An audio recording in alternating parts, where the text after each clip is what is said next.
नमस्कार दोस्तों, मैं आपका दोस्त writer, motivational speaker and senior physics faculty for IIT JEE and NEET engineer MH Khan, पूरा नाम मोहम्मद हुसैन खान। दोस्तों, पिछले टर्म पे हमने वेक्टर के एडिशन के विषय में बताया था। आज मैं वेक्टर का प्रोडक्ट बताऊंगा जो कि आईआईटी जेईई एंड नीट और अदर एकेडमिक एग्जाम में इससे रिलेटेड काफ़ी क्वेश्चन पूछे जाते हैं और डिफरेंट चैप्टर में फिजिकल क्वांटिटी जो कि वेक्टर हैं उनके ऊपर ये वेक्टर का प्रोडक्ट का कंसेप्ट अप्लाई होता है। तो दोस्तों, वेक्टर का प्रोडक्ट अभी हम दो वेक्टर का प्रोडक्ट के विषय में बात करेंगे और दो वेक्टर का प्रोडक्ट दो प्रकार से होता है। एक डॉट प्रोडक्ट होता है और दूसरा क्रॉस प्रोडक्ट होता है। तो आइए दोस्तों, इसको देखते हैं। वेक्टर प्रोडक्ट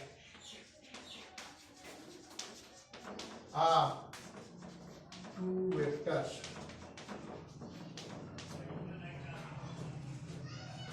तो वेक्टर प्रोडक्ट दो प्रकार का होता है।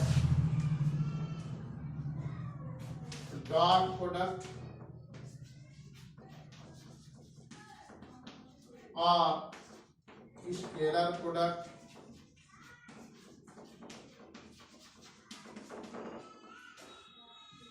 दूसरा होगा क्रॉस प्रोडक्ट या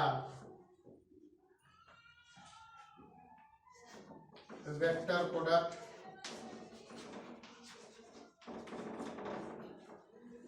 डॉट प्रोडक्ट दो वेक्टर का, हमने यहाँ एक वेक्टर लिया ए, दूसरा वेक्टर हो गया बी, दोनों के बीच में एंगल थीटा है। तो डॉट प्रोडक्ट की स्केलर होता है, इसलिए डॉट प्रोडक्ट को ए डॉट बी, क्योंकि ये डॉट लगाया जा रहा है इसलिए इसको डॉट प्रोडक्ट कहते हैं, equal to A B cos theta के बराबर होता है। अब इसको बी डॉट ए लिखा जाए तो भी इसकी value A B cos theta के बराबर होगा, क्योंकि ये डॉट प्रोडक्ट है जिसको स्केलर प्रोडक्ट कहते हैं और स्केलरली 3 इंटू 2 6 होता है। इसको 2 इंटू 3 भी लिखा जाए तो 6 ही होगा, इसलिए क्योंकि ये स्केलर प्रोडक्ट है इसलिए इसकी वैल्यू स्केलर होगा। इसलिए इनका पोजीशन चेंज करने से डॉट प्रोडक्ट के वैल्यू में कोई चेंजिंग नहीं आएगा। तो इस प्रकार हम देख पा रहे हैं कि dot product of two vector, vector A and vector B, जिनके बीच में एंगल थीटा है, इसकी value A B cos theta होता है, जहाँ पर ए और बी क्रमशः vector A and vector B के मैग्नीट्यूड हैं। इसको दूसरे रूप में भी हम लोग समझ सकते हैं। अब अगर वेक्टर बी से वेक्टर ए पर हम प्रोजेक्शन बनाते हैं, परपेंडिकुलर लाइन ड्रा करते हैं, तो ये वाला जो पोर्शन है वो वेक्टर बी का वेक्टर ए के नाम प्रोजेक्शन कहलाएगा। ये इतना हमने यहाँ से परपेंडिकुलर ड्रॉ किया तो ये लंबाई बी कॉस थीटा के बराबर होगा, क्योंकि इसको अगर यदि हम एक्स मानते हैं तो cos theta x base upon hypotenuse B, यहाँ से x equal to B cos theta हुआ। तो यहाँ से वेक्टर ए पे परपेंडिकुलर ड्रॉ किया तो इस वेक्टर बी का वेक्टर ए लाइन पर प्रोजेक्शन एक्स के बराबर हुआ जो बी कॉस थीटा हुआ। और इस डॉट प्रोडक्ट को हम लिख सकते हैं वेक्टर ए का magnitude into B cos theta, यानी projection of vector B over vector A, projection of vector B over vector A into vector A का मैग्नीट्यूड। इसी तरह से इससे हम इस पर परपेंडिकुलर ड्रॉ करेंगे, वेक्टर ए के एंड से इस पर परपेंडिकुलर ड्रॉ करेंगे तो ये जो लेंथ है ये ए कॉस थीटा होगा और ये वेक्टर ए का वेक्टर बी पर इतना प्रोजेक्शन हुआ। तो इस प्रकार इसको हम बी इंटू ए कॉस थीटा, यानी बी डॉट ए या ए डॉट बी की वैल्यू वेक्टर ए का मैग्नीट्यूड इंटू वेक्टर बी का प्रोजेक्शन वेक्टर ए के लॉन्ग का मल्टीप्लिकेशन वैल्यू होगा, या वेक्टर ए का प्रोजेक्शन वेक्टर बी पर A cos theta into vector B का टोटल मैग्नीट्यूड का मल्टीप्लिकेशन होगा। इस तरह से प्रोजेक्शन के टर्म में हम देख पा रहे हैं कि ए डॉट बी को कैसे रिप्रेजेंट करेंगे। तो ए बी कॉस थीटा जो कि ए मैग्नीट्यूड है वेक्टर ए का इंटू बी का प्रोजेक्शन वेक्टर ए के नाम, या बी का मैग्नीट्यूड इंटू वेक्टर ए का प्रोजेक्शन बी के नाम के मल्टीप्लिकेशन के बराबर हो रहा है। इस प्रकार डॉट प्रोडक्ट का ये रिप्रेजेंटेशन हमने यहाँ पे देखा, और दोनों केस में हम देख पा रहे हैं कि ये सब स्केलर है, इसलिए इसको स्केलर प्रोडक्ट कहते हैं। अब 11th एंड 12th में and even IIT JEE and NEET में सारे फिजिक्स के चैप्टर्स में जहाँ पर वेक्टर का प्रोडक्ट आता है वहाँ पर इस डॉट प्रोडक्ट की जरूरत पड़ती है, यदि वो फिजिकल क्वांटिटी डॉट प्रोडक्ट के लिए रिस्पॉन्सिबल है। तो आइए देखते हैं दोस्तों कहाँ कहाँ पर हम डॉट प्रोडक्ट का इस्तेमाल करते हैं फिजिक्स में, ये जानना आपके लिए बहुत जरूरी है। तो dot product of two vectors का इस्तेमाल हम फिजिक्स में कहाँ कहाँ करते हैं। तो आइए देखते हैं। पहला है पावर। जब हम पावर लिखते हैं तो पावर को P से रिप्रेजेंट करते हैं, F dot V force into dot velocity, या वेलोसिटी डॉट फोर्स लिखते हैं। इसी प्रकार वर्क को फोर्स डॉट डिस्प्लेसमेंट लिखते हैं, या डिस्प्लेसमेंट डॉट फोर्स लिखते हैं। इसी प्रकार current I current density dot area लिखते हैं।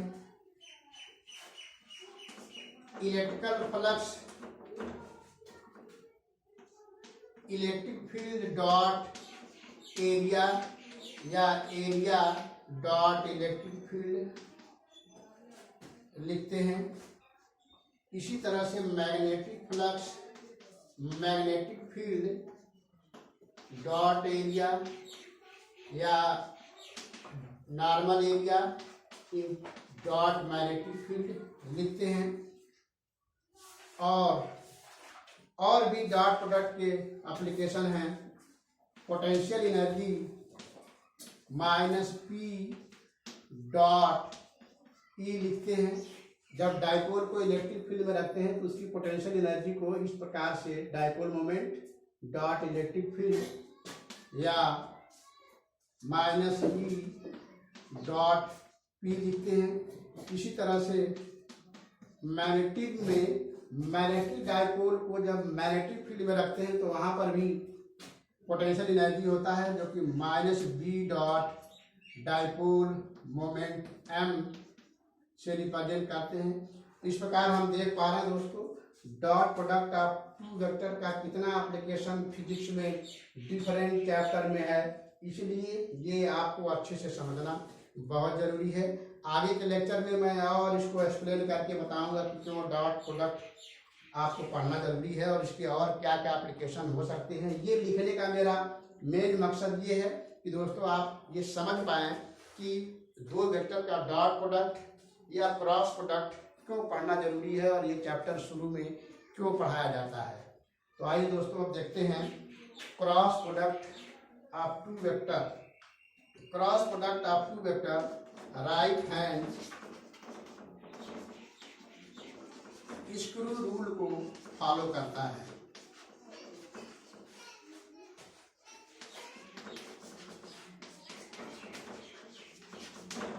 Cross product of two vector के द्वारा right hand screw rule follow होता है।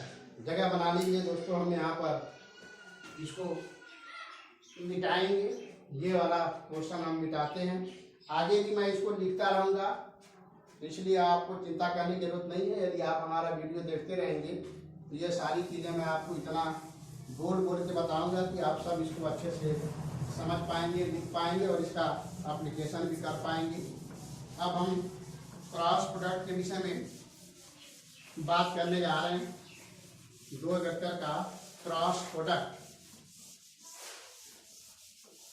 तो हमने जैसा कि यहाँ बताया कि राइट हैंड स्क्रू रूल को फॉलो करता है। राइट हैंड स्क्रू रूल क्या होता है, पहले इसको समझने की जरूरत है। हम इस तरह से किसी वस्तु को राइट हैंड में पकड़ के यूँ घुमाएं, ये फिंगर का जो डायरेक्शन है वो घूमने रोटेशन के डायरेक्शन में है, तो इसका इफेक्ट हमें थंब के अलॉन्ग मिलेगा, ये राइट हैंड स्क्रू रूल। अगर इसको उल्टा करके यूँ घुमाएंगे तो ये डाउनवर्ड इफेक्ट मिलेगा। कुम्हार का जो चाक होता है उस पर मिट्टी रखी गई होती है और जब उसको एंटी क्लॉकवाइज डायरेक्शन में ऐसे घुमा दिया जाता है तो मिट्टी अपने आप ऊपर की तरफ रोटेशनल इफेक्ट शो करता है, ऊपर की तरफ भागती है।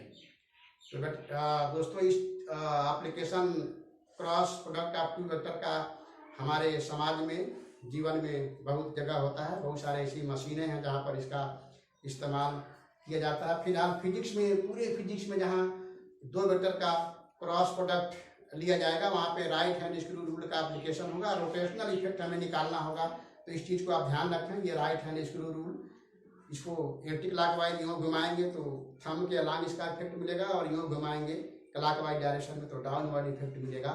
इस चीज़ को ध्यान रखना है। Cross product of two vectors rotational effect को मेजर करता है। रोटेशनल इफेक्ट लाइक दिस या लाइक दिस, ऐसे रोटेट कराएंगे तो अपवर्ड डायरेक्शन में इफेक्ट मिलेगा और ऐसे रोटेट कराएंगे तो डाउनवर्ड डायरेक्शन में इफेक्ट मिलेगा। इसको समझने की कोशिश करते हैं।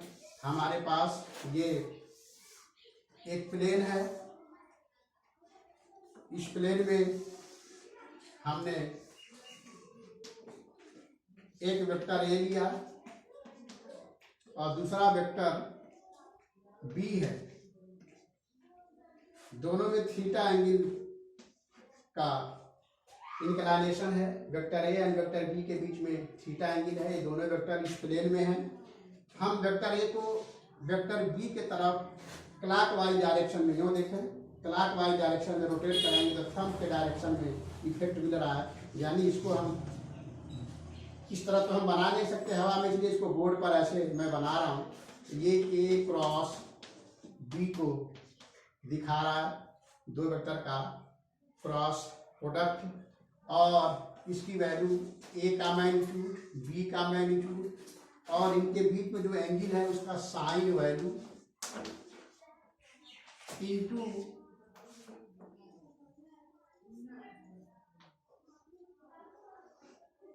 Normal unit vector.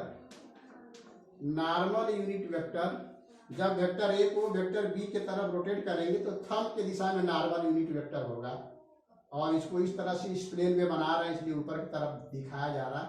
इसको नॉर्मल यूनिट वेक्टर कहते हैं। Normal unit